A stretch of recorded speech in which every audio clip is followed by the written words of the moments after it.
A unanimous jury has found Ghislaine Maxwell guilty of one of the worst crimes imaginable. Maxwell and Epstein had a method. Typically, they would befriend these young girls by asking them questions about their lives, pretending to be taking an interest in them. They would take them to the movies and treat them to shopping trips. Maxwell would encourage these young girls to accept offers from Epstein. I want to commend the bravery of the girls, now grown women, who stepped out of the shadows and into the courtroom. Jeffrey Epstein's former girlfriend, Ghislaine Maxwell, finds herself at the center of a new trending topic. The Department of Justice revealing plans to interview Ghislaine Maxwell as backlash surrounding the release of additional records in Epstein's investigation continues to grow. Here's a statement from U.S. Deputy Attorney General Todd Bland saying in part on Tuesday, if Ghislaine Maxwell has information about anyone who has committed crimes against victims, the FBI and the DOJ will hear what she has to say. Well, in 2022, Maxwell was sentenced to 20 years in prison for helping her boyfriend, Jeffrey Epstein, sexually abuse underage girls. Maxwell responsible for recruiting them, grooming them, assisting in that scheme. And we're wondering, what can be learned from her now? Didn't anybody talk to her when she was arrested and sitting in jail all those months? Was there nothing to be learned then? Why is now the time? Let's bring in someone who knows all about this case. She's the co-owner and the host of Justice Served TV. She's also a very high-profile trial attorney, our friend Linda Kenny-Bodden, back with us. Linda, good morning to you. What do you think about this, Good morning, please? Julie. And you're my friend also. I want to make that very clear. Thank you very much for having me. Back at you. So tell us, what do you think about this? Yes, it's an interesting timing, isn't it? Because she was convicted for 20 years, assuming she has serves 85%, she's still got another 15 years and then 6 months in a halfway house. It's a long prison sentence, and people will do a lot of things to get out of prison. So what could she have now? Well, the House Oversight Committee wants to subpoena her.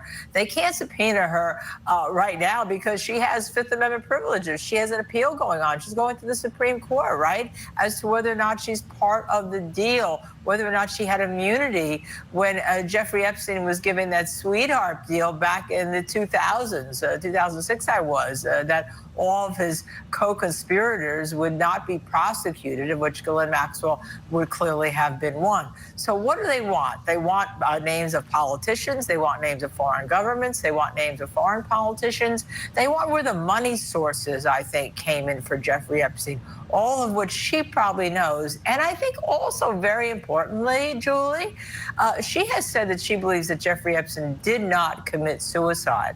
And therefore, I think they want some validation to the findings that they shut down as to whether or not Jeffrey Epstein was murdered in the Metropolitan Correctional Institution. So those are the things that I think that the government is looking for right now. All excellent, important points, Linda.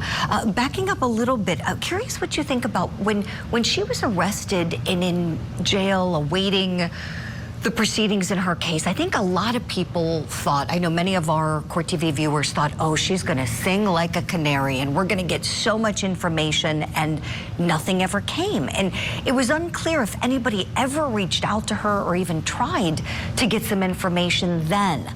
As a very seasoned criminal defense attorney and someone who's done so many high-profile cases, what do you think about that? What do you think about the fact that it seemed like no one spoke to her?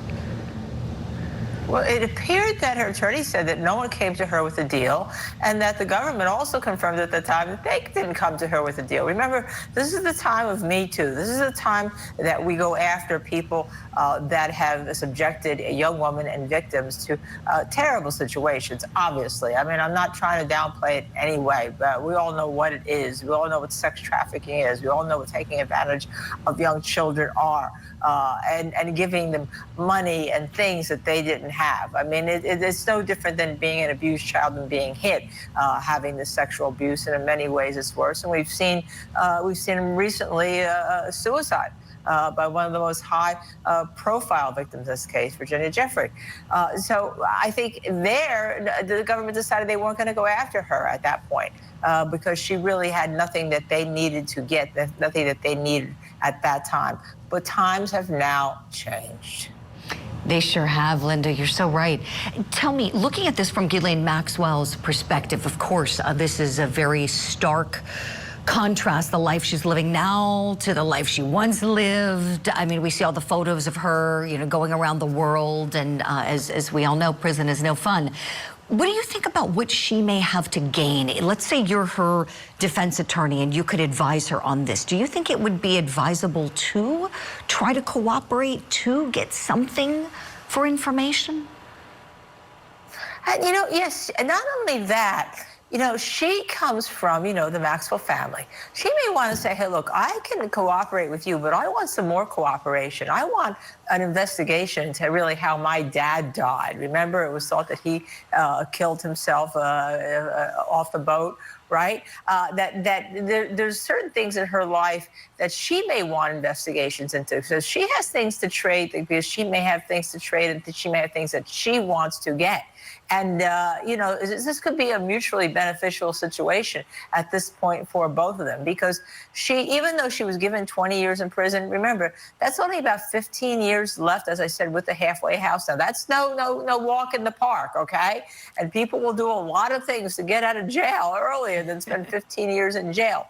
But if the government really wants names from her and they want money sources from her, she may say, okay, but I want things from you too so we can talk. And I think that's something that she has up her sleeve that people don't realize, that Ghislaine Maxwell is not just involved in Jeffrey Epstein, it may be involved in the whole takedown of her dad and a lot of the British banking systems and everything that happened back when he died.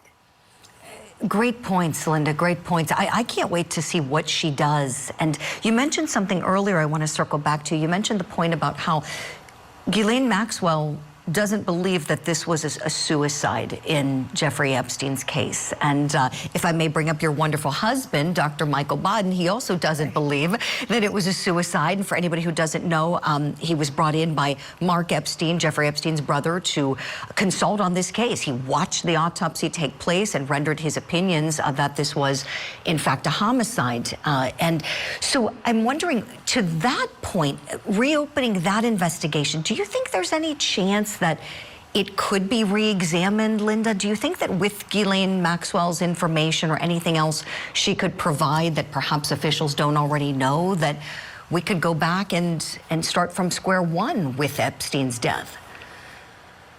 I think Michael's findings, if I may speak for him, was that the findings were more consistent with a homicidal strangulation than they were a suicidal hanging, because of the 3 hemorrhages in the neck that he'd never seen in his 500 autopsies, or reviewing 500 autopsies of prisoners in jail that hung themselves. But I don't think that that's going to do anything, because even if she comes out now and says, oh yeah, he could have been suicidal, no one's going to believe it, still, with all the gaps in the tape, the 10 hours of no one checking on him, the fact that there was a lot to lose with regard to him allegedly dying, right? That people that may have been in the power that the government is now seeking would want him dead because he couldn't speak. So I don't think that anything that Ghislaine Maxwell does with regard to this is going to quell what most people believe. I think now, if you took a poll, that Jeffrey Epstein was murdered in the Metropolitan Correctional Institution.